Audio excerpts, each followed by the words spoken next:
Assalamualaikum dan salam sejahtera. Video ini adalah proses secara kami mendapatkan maklumat kajian kami untuk subjek MPU 1043 Falsafah dan Isu Semasa yang bertajuk penggunaan media sosial yang berlebihan. Berikut adalah senarai ahli kumpulan kami. Yang pertama, Khairi Daniel bin Kaswadi 297078, Syed Firdaus bin Syed Putra 297119, Muhammad Afiq Amiruddin 297194 dan Muhammad Fahmi Dini 297093. Untuk kajian kami mengenai penggunaan media sosial berlebihan, kami menggunakan dua jenis data, iaitu data primer dan data sekunder. Data primer diperoleh secara langsung daripada responden melalui soal selidik dan temu bual, membolehkan kami mendapatkan pandangan dan pengalaman terkini pengguna media sosial. Data sekunder pula melibatkan analisis ke atas kajian dan sumber sedia ada, seperti artikel jurnal, laporan penyelidikan dan statistik. Dengan menggunakan kedua-dua jenis data ini, kami dapat memperoleh gambaran yang lebih mendalam dan tepat tentang isu ini. Seterusnya, pembincangan dilakukan secara dalam talian untuk memudahkan kolaborasi dan pertukaran idea. Kami menggunakan video call sebagai platform utama untuk mesyuarat dan perbincangan berkumpulan, membolehkan interaksi secara langsung walaupun berada di lokasi yang berbeza. Selain itu, pembincangan juga dijalankan melalui aplikasi WhatsApp untuk komunikasi yang lebih pantas dan mudah, seperti berkongsi maklumat, memaskini kemajuan kajian dan menyelaraskan tugasan. Kaedah pembincangan dalam talian ini memaksimumkan keberkesanan dan fleksibiliti dalam proses kajian kami. Kami juga membuat kajian dengan merujuk kepada pelbagai laporan akademik dan sumber sahih, antaranya Harapan Daily dan Malaysia Kini. Harapan Daily melaporkan terdapat purata 10 kes buli cyber setiap hari di Malaysia sejak 2022, dengan wanita menjadi mangsa utama. Malaysia ini pula melaporkan kes seorang pengaruh TikTok yang meninggal dunia akibat komen kebencian bertubi-tubi untuk sumber akademik. Kami merujuk kepada artikel jurnal UKM dan mendedahkan statistik dari NHMS 2017 dan SKMM 2019 mengenai kadar penggunaan internet yang tinggi dalam kalangan remaja dan golongan muda serta kesannya terhadap kesihatan mental. Kami juga menggunakan laman web rasmi seperti MapWater untuk mendapatkan statistik terkini mengenai penggunaan media sosial di Malaysia bagi mendapat gambaran menyeluruh dalam kajian kami. Analisis falsafah merujuk kepada proses meneroka dan memahami konsep, prinsip dan teori yang berkaitan dengan isu-isu mendalam dalam kehidupan pengetahuan dan kewujudan. Berikut adalah beberapa aspek penting dalam analisis falsafah. Definisi dan tujuan. Falsafah adalah kajian kritikal tentang asas-asas pemikiran dan kepercayaan. Tujuan adalah untuk menggali soalan-soalan asas seperti apa itu kebenaran, apakah makna hidup dan apa sebenarnya yang salah. Yang kedua, pendekatan kritikal, mengkaji dan menilai argumen dengan teliti untuk mengenal pasti kekuatan dan kelemahan. Seterusnya, logikal. Logikal menggunakan logik untuk menerangkan dan menghubung konsep. Seterusnya, reflektif, mengambil masa untuk merenung dan mempertimbangkan pandangan dan pengalaman peribadi. Seterusnya ialah cabang falsafah. Etika, membincangkan isu moral dan nilai seperti kebajikan dan keadilan. Seterusnya ialah metafizik,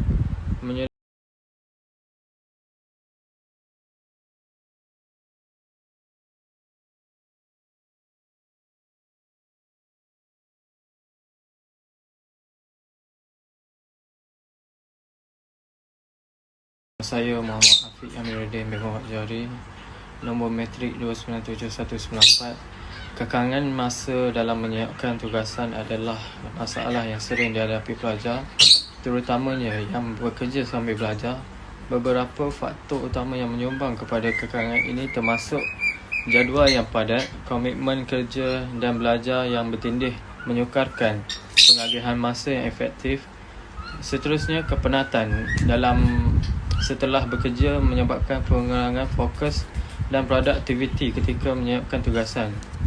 Seterusnya, kesukaran mengatur prioriti, memilih antara tugasan akademik dan tanggungjawab kerja boleh menjadi mencabar. Seterusnya, gangguan persekitaran, suasana kerja yang tidak sesuai atau bising mengganggu tumpuan. Untuk mengatasi kekarangan ini, pelajar boleh merancang jadual harian dengan teliti, menggunakan teknik pengurusan masa seperti menjadi dan mencari mentor-mentee di universiti bagi untuk membantu para pelajar membuat keputusan yang tepat. Sesi konsultasi bersama pensyarah adalah peluang penting untuk pelajar mendapatkan panduan dan sokongan dalam proses pembelajaran. Berikut adalah beberapa aspek penting yang boleh dihuraikan mengenai sesi ini. Salah satunya ialah tujuan sesi ini ialah membolehkan pelajar mendapatkan penjelasan tentang topik yang sukar, memperoleh maklum balas mengenai tugasan atau projek yang telah dihantar, menyediakan ruang untuk bertanya tentang perkembangan akademik dan peluang kerjaya. Seterusnya, pelajar perlu membuat persediaan dengan menyenaraikan soalan atau isu yang ingin dibincangkan. Seterusnya ialah interaksi. Pelajar digalakkan untuk berinteraksi secara aktif, berkongsi pandangan dan meminta penjelasan. Seterusnya ialah penjadualan. Mengatur sesi konsultasi, memastikan kehadiran pada waktu yang tepat.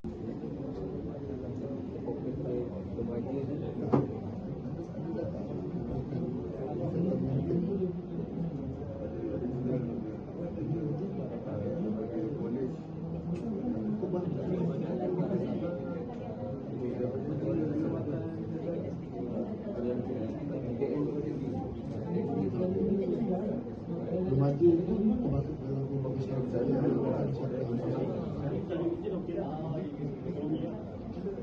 statistik ini betul ke ada statistik tak daripada Kementerian Kesihatan ke jangan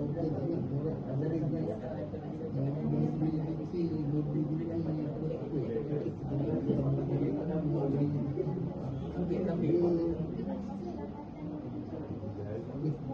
awak kena first awak kena start membuat cari kajian akademik. Biasanya sudah ada tingkat akademik, sudah ada dasar jadi betul ke masalah betul-betul media sosial ini menyebabkan masalah kita.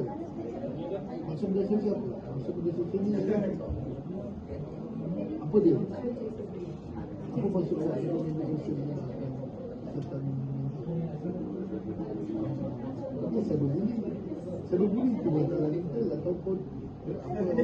Assalamualaikum, salam sejahtera dan salam Malaysia Madani. Saya Syed Firdaus Bain Syed Putra, nombor metrik 297119, ingin menerangkan tentang sesi temu bual kami yang berjalan di Jabatan Pengurusan Sumber Manusia yang diambil oleh Nur Bazila Huwaina binti Suhaimi yang memegang jawatan sebagai Pegawai Psikologi S41, merangkap kaunselor berdaftar.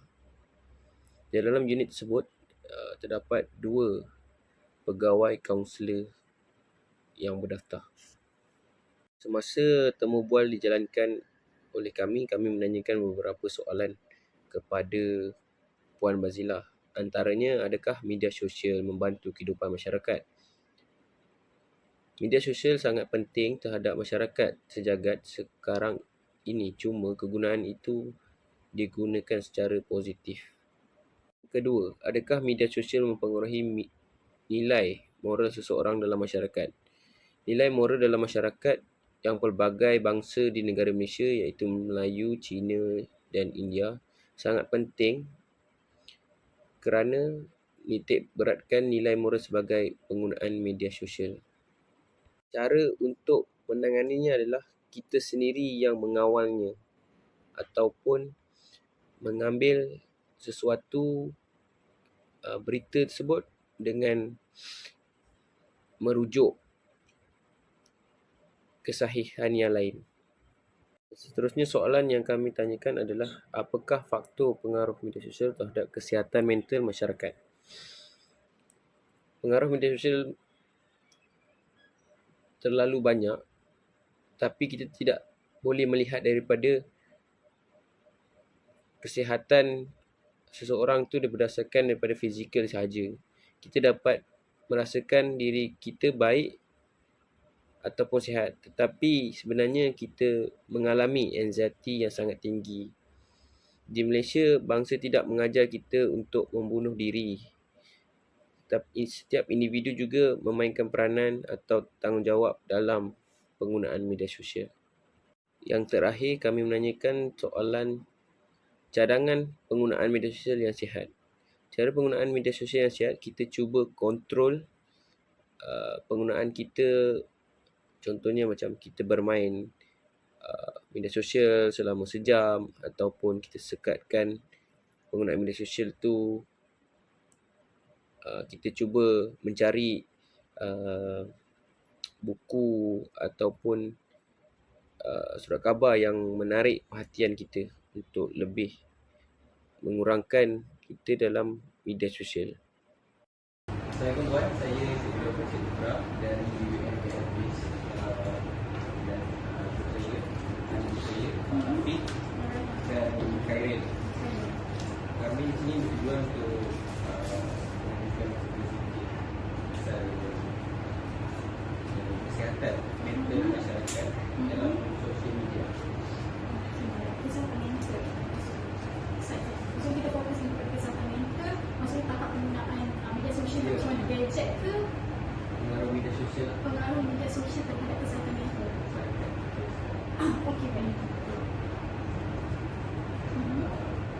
Puan boleh info sikit pasal puan pasal tajuk ni lah. Okey, bismillahirrahmanirrahim. Assalamualaikum warahmatullahi wabarakatuh. Okey, selamat pagi juga kepada yang hadir. Saya Afiq dan juga Khairil. Alright. So saya Nurhazina Wahina binti Suhami. Okey, merupakan pegawai psikologi yang bertugas di unit kebajikan dan kaunseling. Kamu sebelum masuk tadi tu di sini unit kita lah, dan di tempat pegawai psikologi. Saya bertugas di sini selama 3 tahun. Okey, dan di sini kita banyak dengan program bersama dengan kawan-kawan lah. Sebenarnya saya menjadi pegawai psikologi merangkap kaunselor daftar di bawah Lembaga Kaunseling Malaysia. Okey, masih lagi praktis di dalam bidang kaunseling ni, dan berjumpa dengan banyak kes kan. So ada dari segi jabatan yang wujud kepada kita dan juga sukarela. Maksudnya mereka nak datang berjumpa dengan kaunselor kan. So mereka just one call je, satu call je. Boleh tak saya nak datang sebab saya dalam keadaan anxiety. Macam tadi saya kata, keadaan isu kesihatan mental ni sangat penting. Sekarang kesihatan mental ni banyak terganggu disebabkan banyak faktor. So that's why bagus sangat tajuk you all pada hari ni, tajuk anda semua pada hari ni, kerana sikit sebanyak bolehlah kita kongsikan sikit harap ni dapat menjawab. Sure. Alright. Ini saya beberapa soalan. Okey, baik. Dari tajuk kami. Soalan kami jadi 6 soalan saja. 6 soalan Yang saja. pertama, adakah media sosial membantu kehidupan masyarakat? Okey, so macam yang kita katakan, pengaruh media sosial ni sangat penting. Kalau tak ada media sosial, sebagai contoh bangun pagi kita tidur, kita dah buka WhatsApp kan, sekalipun kita connecting to WhatsApp kan, anda semua datang ke sini, so baru saya dapat tahu kan, baru kita dapat tahu kita berada di mana, kita sharing notification dan sebagainya. So bagi saya, manfaat terhadap media sosial sangat penting terhadap masyarakat yang sejagat sekarang ni. Okay? Cuma kegunaan pula, kegunaan tu perlu diguna baik, perlu dipakai secara baik. Okay? Menggunakan nilai-nilai yang baik dalam media sosial tu perlu kita terapkan untuk menjadi satu benda yang positif. Okay? So that's why saya tadi, bermula daripada kita bangun awal pagi tu pun kita dah memerlukan media sosial. Yang kita tengok WhatsApp, kita tengok Facebook dan sebagainya kan, real time kita kerja pada waktu tu pun mungkin kita boleh ambil dalam masa selap 10 minit masa tu kan, sebelum kita bersarapan dan mula waktu office hour tu kita lihat Facebook, Instagram, banyaklah penggunaan dalam media sosial tu sendiri terhadap masyarakat. Okey, Puan. Soalan kedua, adakah media sosial mempengaruhi nilai moral seseorang dalam masyarakat? Mempengaruhi nilai moral maksud satu Lebih kepada macam punya objektif lah untuk media sosial tu tujuan atau turunkan atau kurangkan. So kalau dari segi tujuan tu, pendapat saya nilai moral lah sebab kita ni betul lah berbila bangsa kan, kita banyak tahu baik Melayu, Cina dan Indian, mana ada nilai yang begitu kan. So di masyarakat di Malaysia sahaja yang sebegitu. So nilai moral tu memang diterapkan dari segi contoh tahap patriotisme lah, bukan tahap patriotik kita terhadap kita boleh kongsikan contoh dari segi apa tu, dari segi perlembagaan kita kan ada undang-undang dan sebagainya. So kita sebagai masyarakat pengguna media sosial ni sangat perlu menitik beratkan tahap nilai moral tu lah. Okey, tahap nilai moral ni sangat penting terhadap kita sebagai masyarakat yang sebagai pengguna media sosial ni kan. So kita ada perlembagaan sebenarnya kan.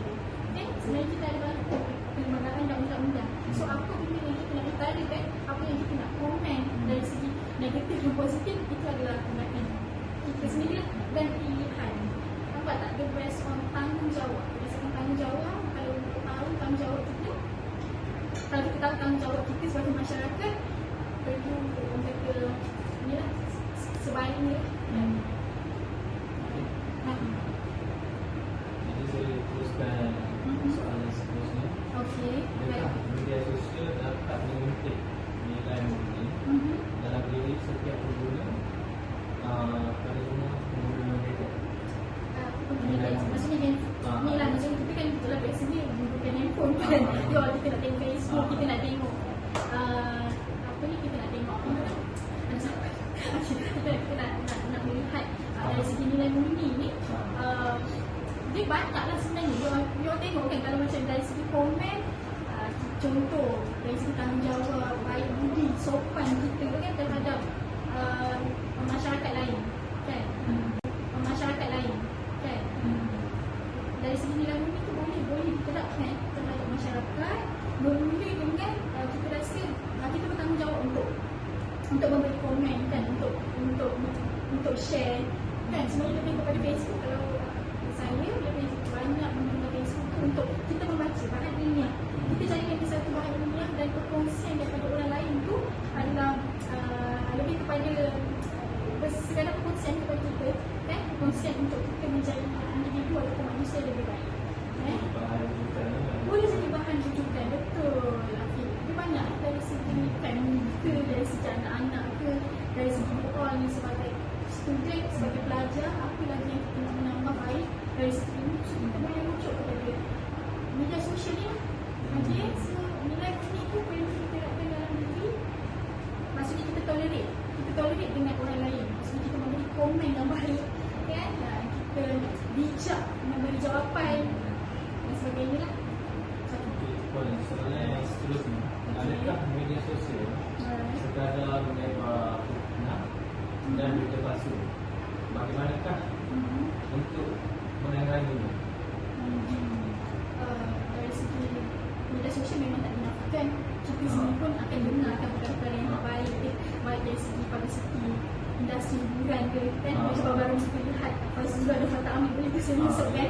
Okay, so dekat situ kita ni minat ni pelakon ni, tapi kita sebagai kadang-kadang kita terjerumus nak selari dengan mereka kat luar sana kan. Itu satu fitnah kan, ada satu fitnah ataupun benda ni berita yang benar, kita tak tahu, tak sahih pun isu ni kan.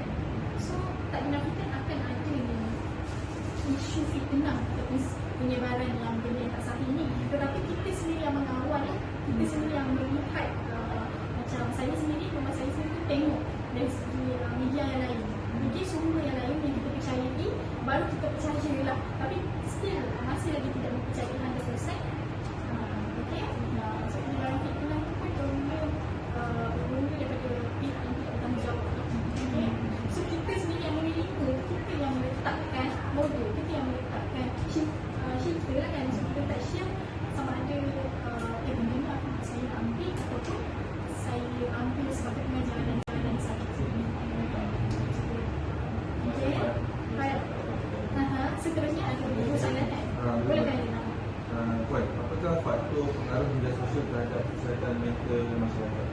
Okey, pengaruh kesihatan mental ni sangat saya suka actually, sebabkan saya sendiri berada di dalam yang kata dalam lalasan ni lah kan, dalam background yang mana kesihatan mental tu biasa je. Kalau macam kita tengok keadaan you orang ni sekarang okey kan, nanti akan datang dia salah seorang keadaan yang normal macam tu, tapi sebenarnya dia ada anxiety, dia ada anxiety yang sangat tinggi, dia ada depression. So nampak tak kat situ tadi saya sharekan komen berdasarkan daripada komen, berdasarkan pandangan daripada kita terhadap media sosial ni membuatkan seseorang tu akan menjadi depression dan sebagainya lah. Okay, so stres ni boleh berlaku tak? Korang masih ingat kan yang kes India baru-baru ni, influencer yang bunuh diri? So sangat-sangat bahaya kan, betul tak? Itu baru satu nama yang gugur kan orang kata dalam Malaysia ni. Bukanlah kita kata dalam tempat lain, itu memanglah itu ajaran mereka kan. Kalau macam di Korea tu, kalau rasa masalah, so mereka terus habiskan nyawa untuk membunuh diri. Tetapi di Malaysia ataupun agama kita di sini bangsa tidak mengajar begitu kan. Alright, so tahap kesedaran dia sama juga, tahap kesedaran yang kita tanggungjawabkan daripada individu lain tu. Bukan saya tak baca terlalu lebih berkenaan kronologi kematian kes tu. Okay, tapi saya rasa pihak komunikasi dan media MC tu perlu orang kata tapis lah. Kan perlu ada awareness, perlu ada tapisan kita terhadap benda yang orang lain pertaruhkan terhadap individu tersebut. Sangat kasihan kepada family mereka, apa yang menyebabkan pada mereka sebabkan satu nyawa dah hilang kan. So kalau kita lah, adik kita, mak ayah kita, kawan-kawan yang kita kenal, macam tu lah.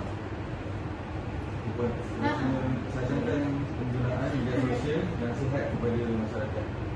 Okey, maksudnya contoh media sosial tu macam mana berkaitan? Betul, pun sadar kaitan macam mana masyarakat kita ni boleh guna media sosial secara sihat lah. Itu sesuatu umum lah buat. Kat sini lah. So, cara penggunaan kita macam itulah kan. Kita kontrol, kita cuba kawal penggunaan tu. Dan selalu saya kongsikan, macam tadi mungkin saya juga saya letak je TikTok dan sebagainya, dulu ada. Tapi sekarang kita kurangkan sebab bahan pembacaan tu banyak. Sekarang kalau dapat ni kan, hujung bulan kita mesti nak beli buku. Saya sendirilah tu yang saya kongsikan lah. Daripada buku tu pun kita cari bukan buku yang bosan-bosan tau. Buku yang menarik minat lah. Buku yang berwarna dan sebagainya.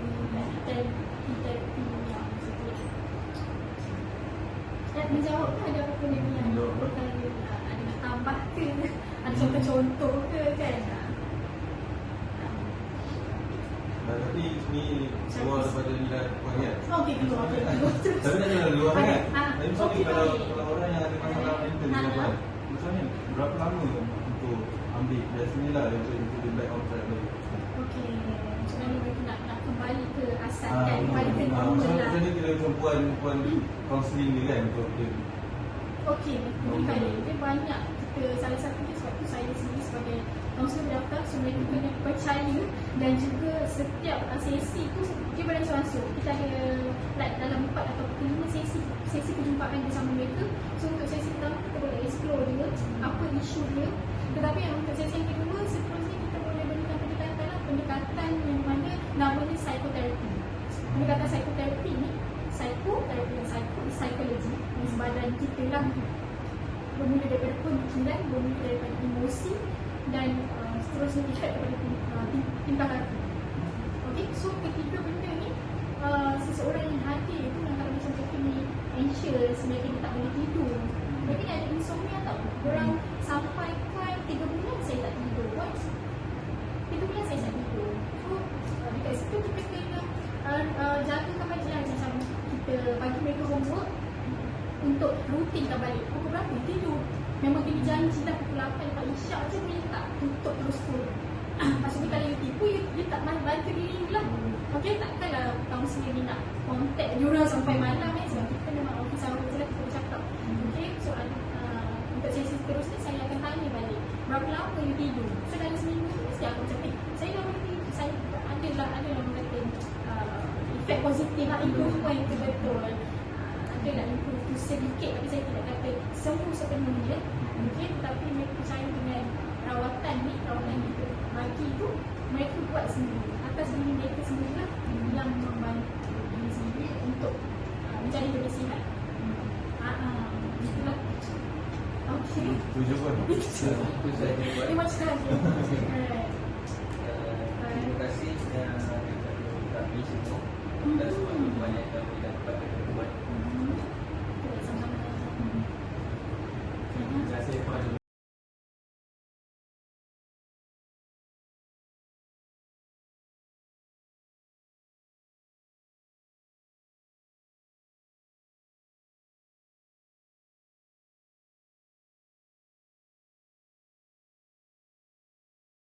Seterusnya adalah berikut ahli kumpulan kami yang terdiri iaitu daripada Khairil Daniel bin Kaswadi